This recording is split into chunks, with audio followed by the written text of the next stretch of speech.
Hello everyone, this is Aruhi Saxena with a new video application of derivatives. The topic is increasing and decreasing functions part 2. In the previous video, I discussed with you the meaning of increasing and decreasing functions and one of the example how to find out whether the function is increasing or decreasing. So basically I discussed the concept of increasing and decreasing functions as well as the definition. So if you have not yet watched that video, my suggestion is first of all you go to the description box, the link is there, just go and watch that video, then only you will be able to understand this video. So let's start today's lesson. Today we are going to discuss the derivative test related to increasing and decreasing function.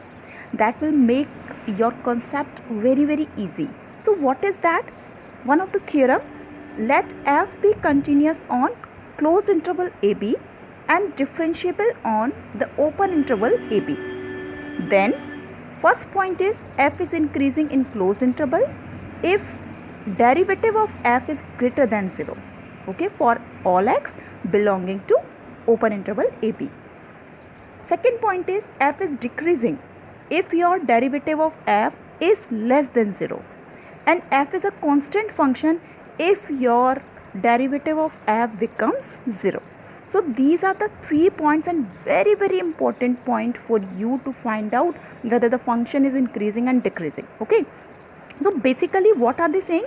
F is continuous on AB, closed interval AB. Okay. And open interval AB, it is differentiable, as you know that it cannot be differentiable at the extreme points. So here we have used the open interval and here it is closed interval. Okay. Now the first point, first of all you concentrate on the first point. What is that first point? F is increasing in closed interval AB if f dash x is greater than 0 for each x belongs to AB. So if you want to prove it, as it is a theorem, it has a proof. So to prove it, we should have an idea about the MVT, mean value theorem.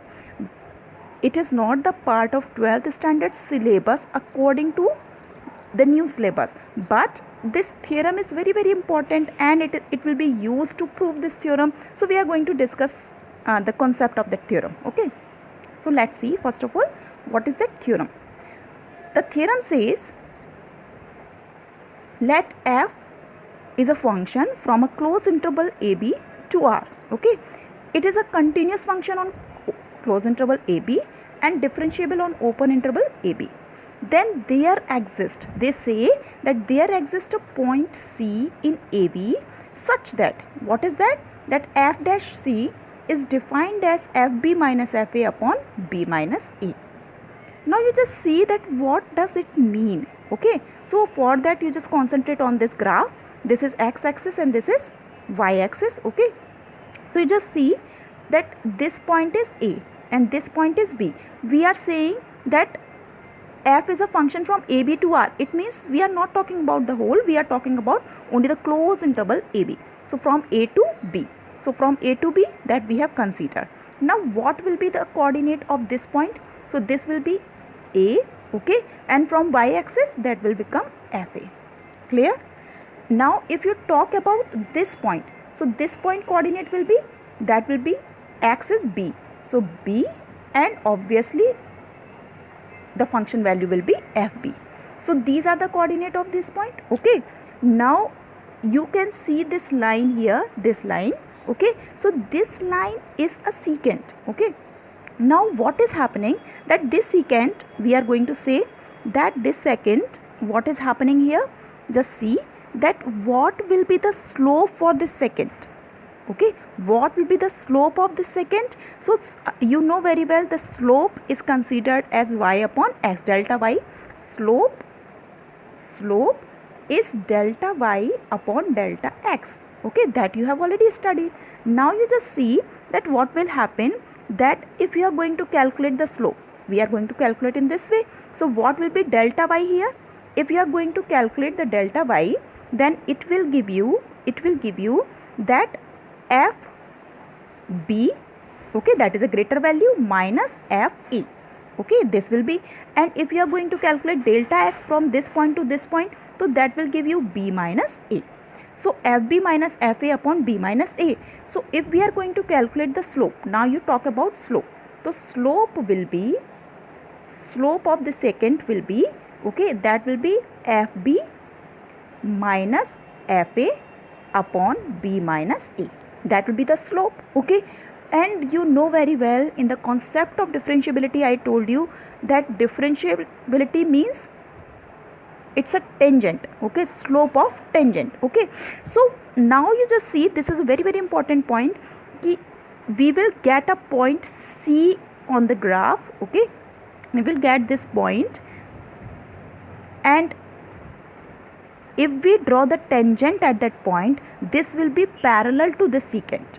Okay, so definitely on this graph, you can see the graph, we will surely get, this is what MBT about, we will surely get a point if we are going to draw the tangent on that point that will be parallel to the secant. Okay, and you know very well one of the concept that you studied in 11th standard, that parallel lines are having the same slope. Okay, so what it will be, it means if these two lines are having the same slope and this is the tangent, so obviously tangents, the slope of the tangent is nothing but the derivative at that point, and that point is C. So we are going to write f dash C equals to fb minus fa upon b minus a. This is extension. Okay, this is extension. So mean value theorem, as we are using mean value theorem, so I am discussing only mean value theorem with you. So you just remember the concept of mean value theorem. What are the points? That it is continuous on closed interval, differentiable on AB. So there exists a point C in AB open interval such that f dash C can be written as this form. So you just remember this point we are going to use for the our purpose. Okay, now you just see, we want to prove that function is increasing in closed interval AB if the derivative is greater than 0.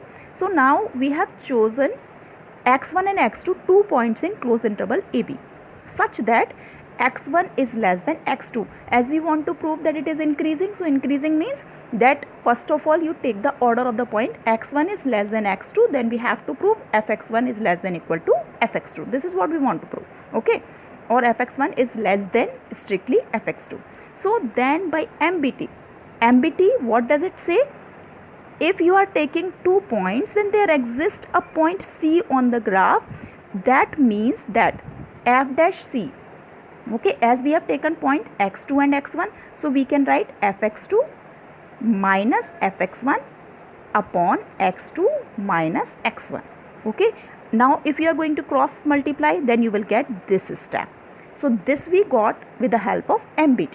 Okay, so this is our final step. Now as you know that f dash C, they have said that f dash C is greater than 0. So f dash C is greater than 0, it means this quantity or x2 is already greater than x1. So this quantity will be greater than 0. So it means this difference will also be greater than 0.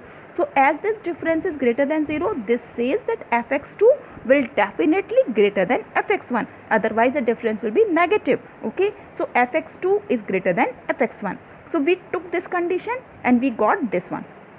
So this says, as this is the condition of increasing function, so we can say f is increasing function. Okay, likewise you can prove the second point also. The second point says decreasing, so that can also be proved. So again I will suggest you keep the copy and pencil and prove the second as well as third part also. Okay, now we are going to discuss, show that the function given by fx equals to sin x is strictly increasing in 0 to pi by 2, is strictly decreasing in pi to pi by 2 to pi, and neither increasing nor decreasing in 0 pi. This is very very easy. We are going to use the first derivative test. So fx is sin x, f dash x will be cos x. As you know very well that cos x, okay, from 0 to pi by 2 cos x function, you know very well the cos x value. Cos x is a function that has a graph like this. Okay, so it means from 0 to pi by 2 it is always positive. It is always positive for 0 to pi by 2. Okay, so 0 to pi by 2 as it is positive, and according to our first derivative test, it says if f dash x is greater than 0, within an interval, then the function is increasing. So this is strictly increasing in 0 to pi by 2. If you talk about decreasing, then again you know very well that this f dash x is cos x, and from pi by 2 to pi, you know very well that pi by 2 to pi, this function will give you this value. So it means it has the negative value. F dash x becomes negative in this interval. So it means it is strictly decreasing in this interval. Neither increasing nor decreasing, because in this interval it is increasing, in this interval it is decreasing. So finally, if somebody asks you from 0 to pi, then you can say that it changes its nature. In one interval it is increasing, in second interval it is decreasing. So you can say that it is neither increasing nor decreasing. This is how you are going to solve it. Just remember one point. First of all, you are going to calculate f dash x. After calculating f dash x, whatever you are going to get, you just check whether it is greater than 0 in this interval or not. So as you know the cos x function, if you put up to 90 value, then you know that all value will be positive. Or you can understand it in this way also, that this is the first quadrant, and in first quadrant all are positive. And if you talk about the second quadrant, like pi by 2 to pi, in second quadrant only sign is positive, cos is not positive, cos is negative. So just because of that, on that basis also you can conclude that in second quadrant, in this quadrant, cos will be negative. So cos will be negative, it means it is decreasing. This is how we are going to analyze. It is clear? So now you will see the next example. This is the solution, you can see later. Okay, so next example I'll discuss in the next video. So right now I'll suggest you that just go through the concept. First of all, you just read the first derivative test and practice it more, and then I'll discuss some more examples in the next video. Thank you and stay safe.